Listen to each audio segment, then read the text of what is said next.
வணக்கம்.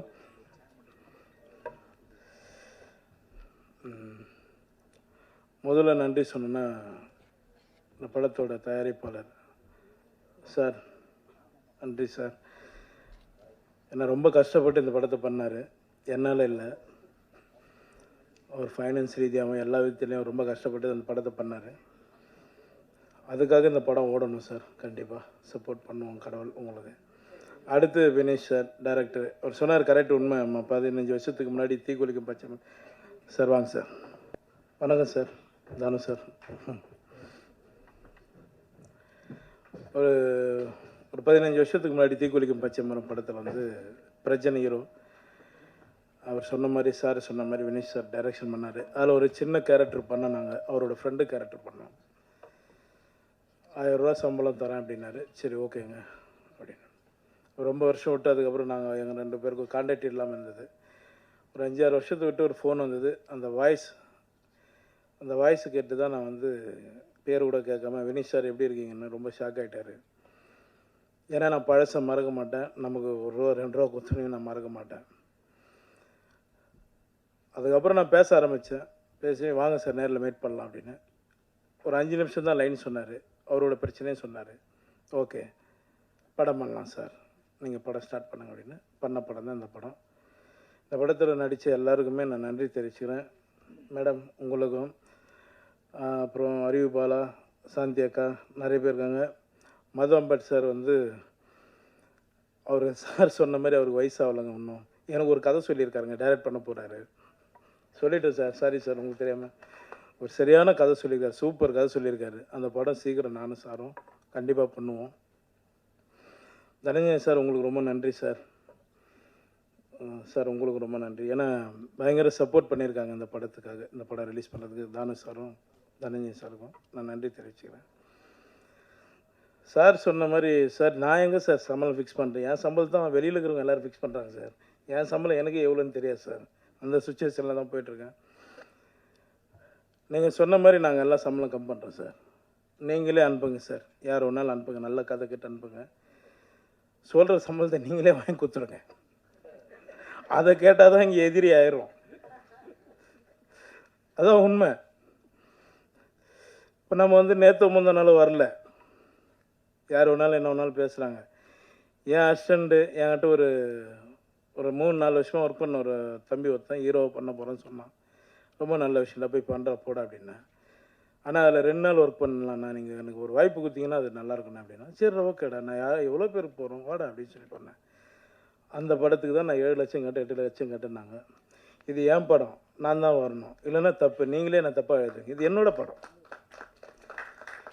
எனக்கு அவங்க சொன்னாங்க, நாங்கள் வந்துட்டோம். நான் சொல்லிட்டோம்மா, இன்றைக்கி பெரியவங்க இருக்காங்க, அவங்க இதில் சொல்லட்டுமா? எனக்கு எவ்வளோ பேர் பணம் தரணும் தெரியுங்களா? லிஸ்ட் எடுத்து கொடுக்கட்டுங்களா? உங்களால் வாங்கி கொடுக்க முடியும்னா சொல்லுங்கள், நான் எடுத்து கொடுத்துட்றேன். ஏன் சார் உங்கள் லிஸ்ட் இருக்கான்னு என்ன கொடுக்குறோம், கண்டிப்பாக கொடுக்குறோம். அப்படி பேசாதீங்க. நாங்கள் சப்போர்ட் பண்ணி தான் நாங்கள் போயிட்டுருக்கோம். என்னை பொறுத்த வரைக்கும் நான் எல்லோரும் சப்போர்ட் பண்ணிகிட்ருக்கேன். இன்றைக்கி 50-60 கோடி சம்பளம் வாங்குகிற டைரக்டருங்க கூட எங்கேருந்து ஆரம்பித்தாங்க நீங்கள் எல்லோரும் ஒரு முறை யோசிச்சிங்க, சரிங்களா? இந்த படம் ரொம்ப கஷ்டப்பட்டு, நான் ஜாஸ்தி பேசலை, எமோஷன் ஆகலை, அப்படியே ஃப்ரீயாக விட்டுருவோம். பேசுகிறவங்க பேசட்டும், கடவுள் பார்த்துக்குவோம், அவ்வளோதான். நான் எதுவும் பேசலைங்க. இந்த படத்துக்கு சப்போர்ட் பண்ணி இந்த படத்தை எப்படியாவது நீங்கள் தான் ஜெயிக்க வைக்கணும். உங்களோட ஆதரவு எங்களுக்கு வேணும். ரொம்ப நன்றி, எல்லாருக்கும் ரொம்ப நன்றிங்க. எனக்கு 6:30க்கு ஃப்ளைட்டு. நான் பெங்களூர் போகணும். அதனால தான் நான் 4:30 மணிக்கு போனேன்னு தான் ஒரு 1/2 hour எக்ஸ்ட்ரா இருக்கேன். ரொம்ப நன்றிங்க, எல்லோருக்கும் ரொம்ப நன்றி. தேங்க்யூ. இன்ப நாள் இது, இனிய நாள் இது.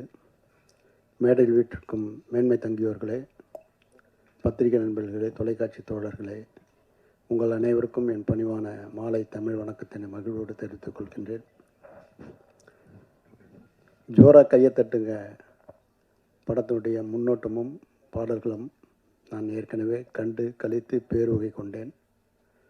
நீங்கள் இப்பொழுது பார்த்திருப்பீர்கள், கண்டு கழித்திருப்பீர்கள்.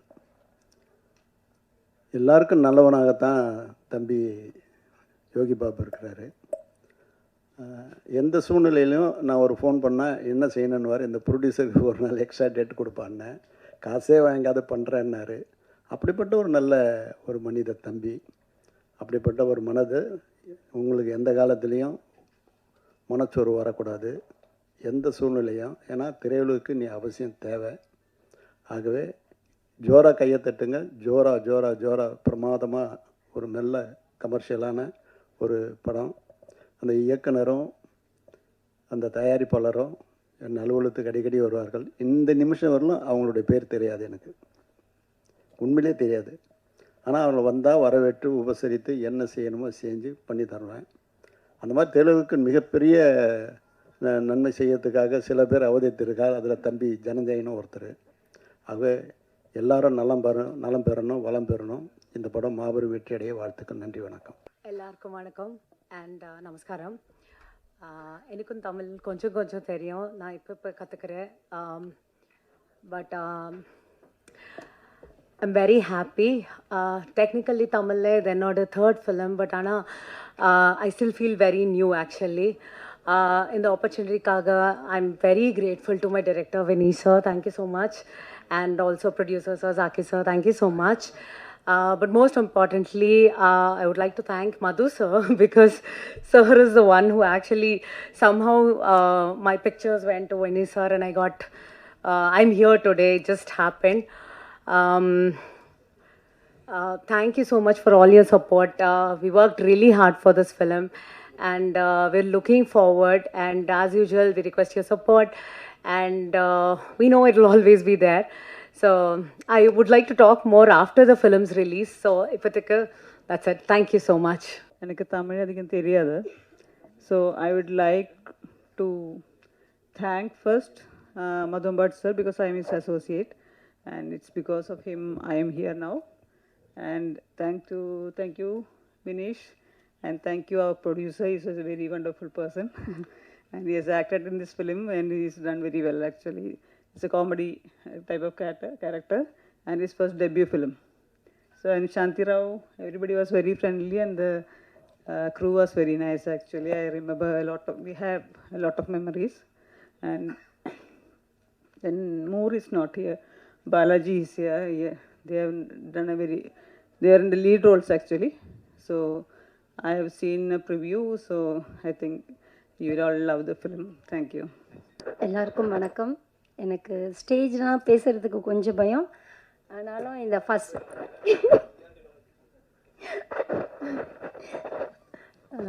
ஜோரா கைத்தட்டு இந்த படத்துக்கு கூப்பிட்ட வினிஷ் டைரக்டர் சாருக்கும் ரொம்ப தேங்க்ஸ். அதோட யோகி பாபு சாருக்கு நான் ரொம்ப ரொம்ப தேங்க்ஸ். எப்படி சொல்லிக்கணும்னு தெரியல. ஃபைட் பண்ணும்போது கூட சரி நான் ரியலாகவே அடிச்சிட்டேன், ஆனால் கூட அவர் பெருசாக அக்காக்கா பரவாயில்லக்கா அடிங்கக்கா அப்படின்ற மாதிரி தான்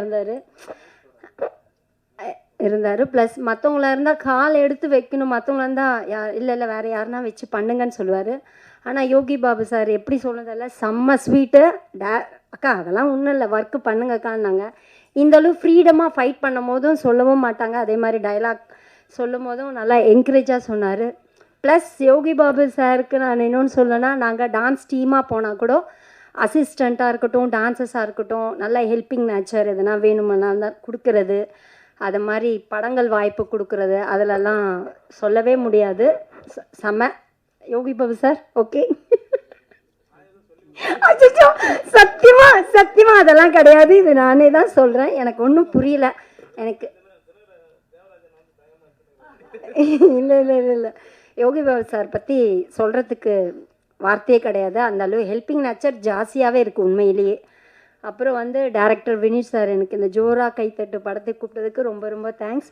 ப்ரொடியூசர் சாருக்கும் ரொம்ப ரொம்ப தேங்க்ஸ் சொல்லிக்கிறேன். அப்புறம் படத்தை பார்த்துட்டு எனக்கு ட்ரைலர் நான் பார்த்தேன். பார்க்கும் போதே எனக்கு ரொம்ப ரொம்ப பிடிச்சிருந்தது. இதையும் நீங்கள் பிடிச்சு பார்த்து நீங்கள் தான் சொல்லணும், நீங்கள் தான் ப்ளஸ் பண்ணணும். அதுக்கு தான் நன்றி. இதுக்கு மேலே எனக்கு எப்படி பேசணும்னு தெரியல, வைக்கணும். ஸோ நான் மேனகா. இந்த I am so happy to be a part of JKD ஜோரா கைத்தட்டு. எனக்கு சுஜா கேரக்டர் பண்ணியிருக்கேன். It's a journalist cum reporter character பண்ணியிருக்கேன் த்ரூ த மூவி. அண்ட் எனக்கு இந்த வாய்ப்பு கொடுத்த டைரக்டருக்கு ரொம்ப நன்றி. ஸோ ஆக்சுவலி இது வந்து ஃபஸ்ட்டு கால் டேட் வந்தது எனக்கு 2022 அப்போ ஒரு கால் டேட் வந்தது. ஸோ நெக்ஸ்ட் வந்து 2023. ஸோ 2024 ஃபுல்லாக எடுத்துக்கிட்டாங்க. So 3 years completely 3 years of hard work இந்த வருஷம் எனக்கு ரிலீஸ் ஆகும்போது ஐ எம் ஸோ ஹாப்பி. எல்லாருமே தேட்டரில் பாருங்கள், சப்போர்ட் பண்ணுங்கள். Thank you so much. எல்லாருக்கும் வணக்கம். என் பேர் அருண் பாலா இல்லைங்க, அருவி பாலா. அதுக்கு ரொம்ப நன்றி. வந்திருக்கும் பத்திரிகை அனைவருக்கும், மீடியா அனைவருக்கும் எனக்கு கொஞ்சம் நர்வஸாக இருக்குது. பேசணுன்னா கொஞ்சம் லைட்டாக ஸ்கிரிப்ட் இல்லாமல் கொஞ்சம் உதறது, வேறு எதுவும் இல்லை. ஏன்னா தப்பாக பேசினா மன்னிச்சிருங்க. ஃபஸ்ட் வந்திருக்கவங்க அனைவருக்கும் நன்றியும் வணக்கம் தெரிஞ்சுக்கிறேன். இந்த படம் வந்து எனக்கு கொஞ்சம் ஸ்பெஷல். ஏன் அப்படின்னா இந்த படத்து மூலியமாக தான் எனக்கு வேட்டைன்ற வாய்ப்பு கிடச்சிது. ஏன்னா நாளைக்கு ஷூட் வச்சுட்டு இன்றைக்கி நைட் வந்து நான் கிளம்பணும்னு சொல்லிட்டு வினிஷ் சார்ட்ட போய் நிற்கும்போது இல்லவே முடியாதுன்னு சொல்லாமல் என்னை சீக்கிரம் முடிச்சு அனுப்பிச்சினது வினிஷ் சார் தான். அதுக்கு முன்னாடி மது அம்பட் சார் தான் இந்த படத்துக்கு கிடைக்கிறதுக்கு காரணமாக இருந்தவர். அன்றைக்கி வந்து சும்மா போய் பார்க்க போனோன்னே இவன் நல்லா இருக்கானே, இவனே நடிக்க சொல்லுவோம் அப்படின்னு சொன்னது வினிஷ் சார். ஸோ அப்படி தான் இந்த படம் வந்து ஜேர்னி ஆரம்பித்தது. இந்த மேடையை நான் யூஸ் பண்ணி நான் மது அம்பட் சாருக்கு அவருடைய சினிமா வாழ்க்கையின் 50வது வருஷ வாழ்த்துக்களை நான் தெரிவிச்சுக்கிறேன். அதோட வரைக்கும் ப்ரொடியூசர் சார், நான் இது வரைக்கும் இன்றைக்கி தான் அவரை நான் ப்ரொடியூசராக பார்க்குறேன். ஏன்னா இவ்வளோ நாளாக கோ ஆர்டிஸ்டராகவே பார்த்துட்டு அதுவும் ஜாலியாக ஒரு ஹாஃப் டவுசர் போட்டு ஒரு கட் பண்ணின்னு போட்டா எங்களுக்கெல்லாம் கேரளாவில் குளிரும் போது இந்த மனுஷன் நல்லா கோவா டூர் வந்த மாதிரி ஜாலியாக சுற்றிட்டு இருந்தார். ஸோ இன்றைக்கி தான் ஒரு ப்ரொடியூசராக பார்க்கும்போது ஸோ ரொம்ப சந்தோஷமாக இருக்குது. அடுத்தது வந்து யோகி பாபண்ணன். நான் எல்லாரும் நிறையா சொல்லிட்டாங்க அண்ணனை பற்றி, நான் ஒன்றும் புதுசாக சொல்கிறதுக்கு இருந்தாலும் சொல்லணுன்னா, நம்ம எவ்வளோ பெரிய பெரிய ஆர்டிஸ்ட் கூட வேலை பார்த்தாலும் எல்லாருமே நமக்காக யோசிப்பாங்களான்னு தெரியாது. அது ஒரு சிலர் மட்டும்தான். அந்த இடத்துல நான் பார்க்கும்போது நான் யோகி பாபன் நான் எப்பயுமே பார்ப்பேன். ஏன்னா வந்து ஒரு டைலாக் சொல்லும்போது ஆப்போசிட் என்ன டைலாக் சொல்லலாம், என்ன கவுண்டர் கொடுக்கலாம் அப்படின்றது அவங்க என்ன பண்ணலான்றது ஆஸ் ஆர்டிஸ்ட்டாக யோசிப்போம். பட் ஆனால் வந்து அண்ணன் மட்டும் என்னன்னா ஆப்போசிட்டில் இருக்கவங்க என்ன நமக்கு என்ன பேசணும், என்ன பேசினா நல்லாயிருக்கும், தம்பி நீ இது பேசுகிறா, நீ இது பேசுகிறா, நான் இது சொல்கிறேன், நல்லா இருக்கும்டா அப்படின்னு வந்து ஒரு வாட்டியும் நம்மளை வந்து கோஆர்டினேட் பண்ண கைட் பண்ணுற விஷயங்கள் வந்து ரொம்ப நமக்கு சந்தோஷமாக இருக்குது. அவர் கூட ஒர்க் பண்ணுறது இதோட 4வது படம். ஸோ 4வது படம் மாதிரி இல்லை, ஒரு படமும் எனக்கு புதுசாக தான் இருக்குது. ரொம்ப தேங்க்ஸ்ண்ணா, தேங்க்யூ ஸோ மச். அடுத்தது ஹீரோயின் மேம் வந்து கூட ஒரு 2-3 சீன் இருந்தாலும் ரொம்ப ஜாலியாக ரொம்ப ஃப்ரெண்ட்லியாக இருந்துக்கிட்டாங்க. So thank you so much. கடைசியாக லாஸ்ட்டில் வந்து நான் டேரக்டர் சாரோட முடிச்சுக்கிறேன். நான் இதோட எனக்கு ரொம்ப சாரி கேட்டுக்கிறேன் அண்ட் தேங்க்யூ சொல்லிக்கிறேன். எல்லாருக்கும் நன்றி. யாருன்னா மிஸ் பண்ணியிருந்தேன்னா அவங்களாம் மன்னிச்சிருங்க. Thank you so much. வந்திருக்கிற பத்திரிகை மீடியா நண்பர்கள் அனைவருக்கும் வணக்கம்.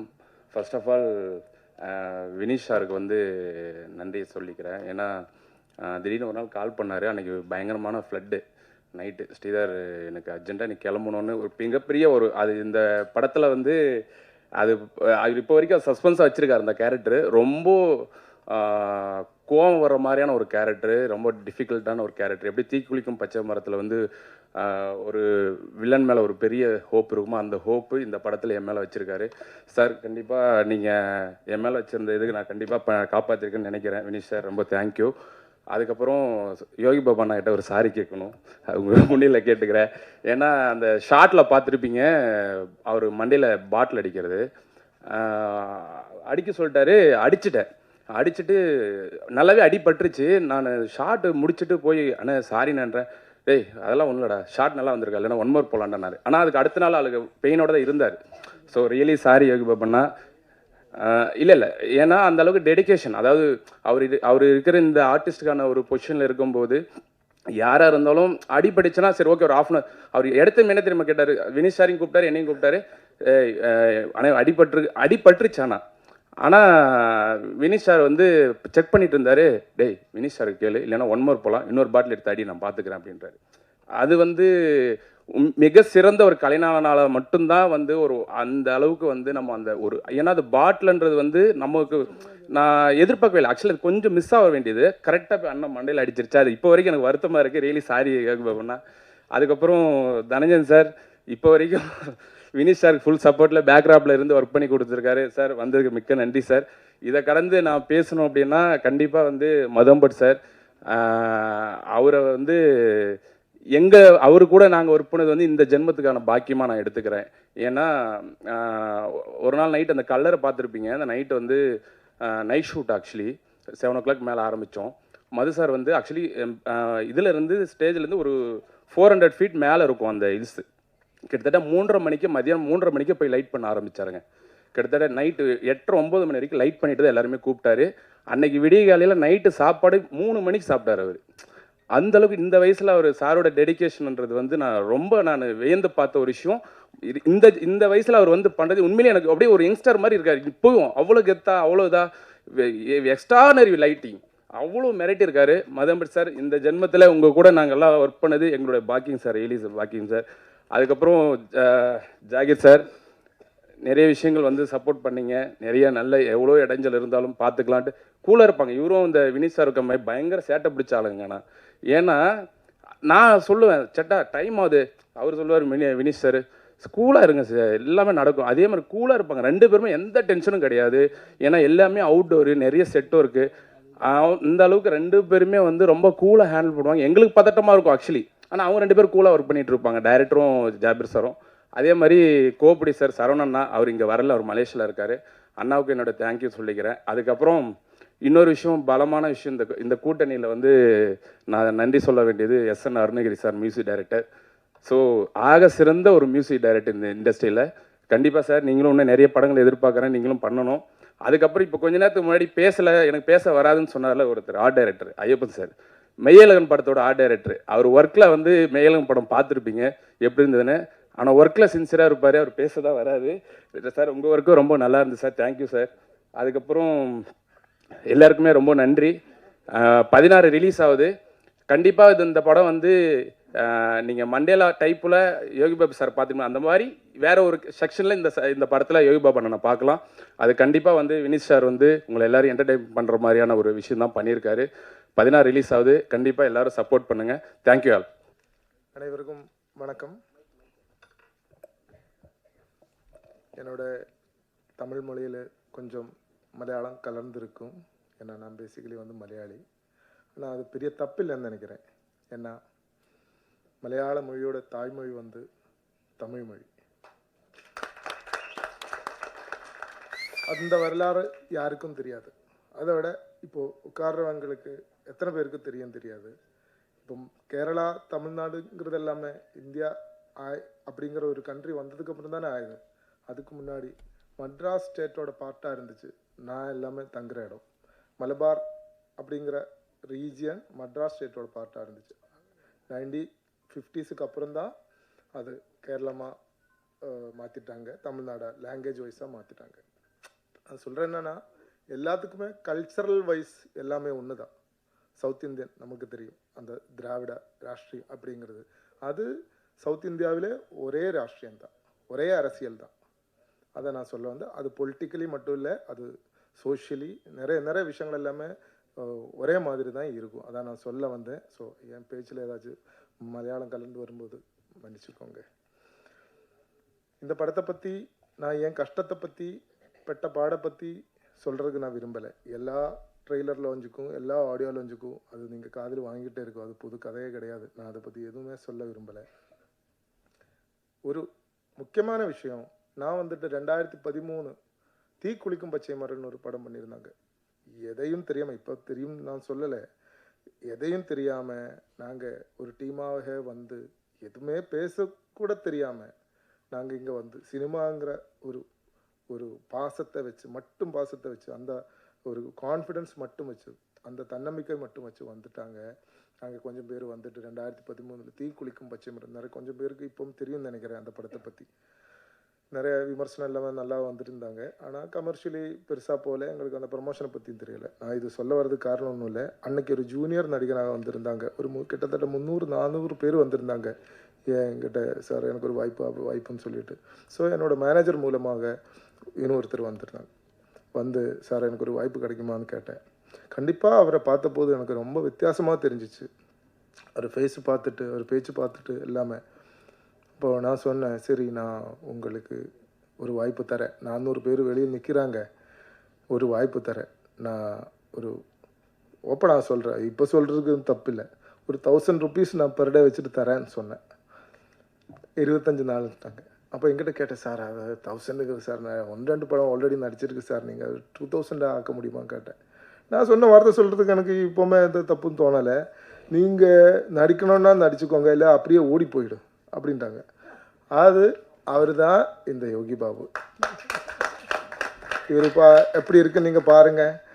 ஆனால் 5 வருஷம் 6 வருஷத்துக்கு அப்புறம் தாண்டி நான் யோகி பாபுஜி சௌக்கியமானு கேட்டபோது ஃபோன் மெசேஜ் கூட அவர் சேவ் பண்ணல, என் நம்பர் என்னன்னு தெரியாது, என் குரல் பார்த்த போதே புரிஞ்சிச்சு. வினிஷ் சார் எப்படி இருக்குது சௌக்கியமானு கேட்டேன். நான் அந்த படம் பண்ணி ஒரு 5-6 வருஷம் ஃபினான்ஷியலி நிறைய சிக்கல் இருந்த டைமில் தான் அவர் சொல்கிறது. எனக்கு ரொம்ப சந்தோஷமாயிடுச்சு. அதுக்கப்புறம் ஒரு வருஷம் தாண்டி தான் நான் இந்த கதையை பற்றி பேசினேன். இந்த கதையை பற்றி எதுவும் பேசலை, எனக்கு ஒரு கதை சொல்ல வேண்டியதாக இருக்குன்னு மட்டும் தான் சொன்னேன். அப்போது போகும்போது இது கூட சேர்ந்து நான் ப்ரொடியூசரை பற்றியும் சொல்லணும். என்னென்னா, போகும்போது நான் ப்ரொடியூசர்கிட்ட சொன்னேன், ஜி நான் யோகி பாபுஜி என்னோட நல்ல நண்பன், இப்போது என் மேலே நிறைய பாசம் வச்சுருக்காங்க, நான் ஒரு கதை அவர்கிட்ட தான் சொல்ல போகிறோம், மறுபடியும் நான் தமிழ் படம் பண்ணுற மாதிரி இருக்குது, அவர் டேட்டு சொல்லிட்டிங்கன்னா தரேன்னு சொல்லிட்டிங்கன்னா நீங்கள் ஓகேவான்னு கேட்டேன். அப்போது என்னதை விட டெய்லி 2 தடவை 3 தடவை படம் பார்ப்பாங்க, தமிழ் படமாக இருக்கட்டும், மலையாள படம், ஹிந்தி படமாக இருக்கும். இப்படிப்பட்ட ஒருத்தரை நான் உலகத்திலே பார்த்தேன், நான் சும்மா சொல்லலை, நம்ம ப்ரொடியூசர் அந்த மாதிரி ஒரு ஆள். காலையில் பார்ப்பாங்க, சாப்பிடும்போது பார்ப்பாங்க, பாத்ரூம் போகும்போது பார்ப்பாங்க, எப்போவுமே பார்த்துட்டே இருக்கு இவர். 5 நேரம் நமாஸ் ப்ளஸ் 3 படம், இதுதான் இவரோட முறை. இது எனக்கு எல்லா உலகத்தில் எல்லா படம் இவர் பார்த்துட்டு தான் இருக்குது, அவ்வளோ அப்டேட்டாக இருக்குது. நீங்கள் பேசும்போது எல்லாமே அப்படி இல்லைன்னு உங்களுக்கு தோணலாம், ஆனால் அது அப்படியே கிடையாது. அப்போது நான் சொல்கிறேன் வந்துட்டு, சரி நான் வரேன், யோகி பாபு தானே, ஏதாவது இப்படி படம் அந்த படம் இந்த படம் அதெல்லாம் நிறைய அப்டேட்டாக இருக்காரு. கேட்ட உடனே சரி நான் வரேன், டேட்டு சொல்லிட்டீங்களா, நான் வரேன்ட்டாங்க. ஓகே சொல்லிட்டீங்கண்ணா. வந்தாச்சு. நான் கதை பற்றி நான் பைண்டட் ஸ்கிரிப்டாக வந்தேன், எதுவுமே கதை பற்றி கேட்கல. என் சூழ்நிலை பார்த்து தெரிஞ்சிருக்கலாம், அதை விட. ஆனால் தீக்குளிக்கும் பச்சை மரங்கிற படத்தை பற்றி அவருக்கு அன்னைக்கே ஒரு நல்ல ஒப்பீனியன் இருந்துச்சு. சரி நான் கதையை பற்றி நான் 10 நிமிஷம் தான் சொன்னேன். சரி வினிஷ், அதை கதையெல்லாம் நமக்கு நீங்கள் ஸ்கிரிப்டே எதுவும் டீட்டெயிலாக சொல்ல வேண்டாம், நான் உங்களுக்கு டேட்டு தரேன்ட்டாங்க. அப்போவுமே நான் அடுத்த நாளில் ஏதோ அட்வான்ஸ் கொடுத்து அதுலேருந்து ஆரம்பித்த பயணம். இப்போது கொஞ்சம் சிக்கல்கள் எல்லாமே, நடுவில் ஃபினான்ஷியல் சிக்கல் எல்லாமே வந்துருச்சு. அண்ணனை நான் குறை சொல்ல மாட்டேன், நான் கொஞ்சம் ஷெட்யூலாக தான் பண்ணியிருக்கு, அது நம்ம காரணம் தான். அண்ணனை எல்லா பிரச்சனையும் அவர் மேலே தள்ளாதீங்க, நிறைய ப்ரொடியூசர்ஸோட சிக்கல்கள் எல்லாமே வரும், அது வெளியே சொல்லாமல் அவங்க யாரை ஏதாச்சும் ஒருத்தரை வச்சு தான் அவங்க ஒரு காரணத்தை சொல்லணும். அப்போ யோகி பாபு அண்ணன் இருந்தால் நிறைய பேர் இருக்காது. நான் அவரை பற்றி பெருமையாக பேசணும் அப்படிங்கிற மாதிரி நான் சொல்ல உண்மையாக தான் சொல்கிறேன். நான் பாசிட்டிவாக சொல்லுவாங்க, நெகட்டிவாக நான் ஓப்பனாக அவர்கிட்ட சொல்லியிருக்கு, சொல்ல வேண்டியது. இப்போ நான் உண்மையாக சொல்கிறேன், நம்ம படம் மேலே அவர் எந்த தகராறும் பண்ணலை, எந்த பிரச்சனையும் பண்ணலை, கரெக்டாக தான் வந்திருக்கு. ஒரு சில சின்ன சூழ்நிலையால் ஒரு சில டைமில் இல்லாமல் கொஞ்சம் முன்ன தள்ளி போகிறேன், சினிமாவில் சகஜம், நான் நம்புகிறேன். அப்போது இதெல்லாமே இதை தாண்டி நான் பண்ணி முடிச்சிருக்கு. இந்த படம் கண்டிப்பாக ஒரு ரொம்ப வித்தியாசமான ஒரு படம் நான் உங்களுக்கு ரெடி பண்ணி வச்சுருக்கேன், அது மட்டும்தான் என்னால் சொல்ல முடியும். 3 படம் வருது, அது காமெடி நடிகராக நடித்தா 3 பேரோட படம் வருது. ஆனால் யோகி பாபு அண்ணனோட வாழ்க்கையில் இப்படிப்பட்ட ஒரு படம், இப்படிப்பட்ட ஒரு ஜானர் இது வரைக்கும் பண்ணலை. சிரிப்பு என்னங்கிறது கூட தெரியாது அப்படிங்கிற மாதிரி இருக்கிற ஒரு கேரக்டர் தான் அவர் இந்த படத்தில் பண்ணியிருக்காரு. ஸோ ஒரு நடிகராக ஒரு போயிட்டு இருக்கும்போது ஒருத்தரோட பயணத்தில் வித்தியாசமான இதெல்லாமல் வாழ்க்கைகள் எல்லாமே வந்து சேரும், கேரக்டர் ரோல்கள் எல்லாமே வந்து சேரும். அப்படிப்பட்ட ஒரு கேரக்டர், ஒரு டேர்னிங் பாயிண்ட்னு நான் நம்புகிறேன். அது வெற்றி கிடைக்குமா இல்லையாங்கிறது மக்கள் தான் முடிவு பண்ணணும். நீங்கள் படம் பார்த்துட்டு அது சொல்லுங்கள். அதை தாண்டி நான் இங்கே வந்தாச்சு, எனக்கு எதுவும் தெரியாத சூழ்நிலையில் 10-15 வருஷமாக நான் இங்கே ஒரு தமிழ்நாட்டுக்கார மாதிரி தான் இருக்குது, போயிட்டு வந்துட்டே இருக்குது. எனக்கு எல்லா பிரச்சனத்திலும் அதை தாண்டி ஃபஸ்ட்டு வந்து நான் நன்றி சொல்கிறது வந்துட்டு என் ஃபேமிலி, என் ஒய்ஃபு இப்போ என் கூட இருக்கிறாங்க, வந்திருக்காங்க ஊர்லேருந்து. அவர் எல்லா பிரச்சனை, நம்ம ஒரு கலைஞனாக நம்ம ஒரு பயணம் பண்ணும்போது நம்மளை சப்போர்ட் பண்ண வேண்டியவங்க ஃபஸ்ட்டு வந்து ஃபேமிலி. இந்த ஃபேமிலி இல்லைன்னா எதுவுமே பண்ண முடியாது. இங்கே சாலிகிராமத்தில் எல்லாமே நான் நிறைய பேரை பார்த்துருக்கேன், எனக்கு ரொம்ப கஷ்டமாக தோணும்.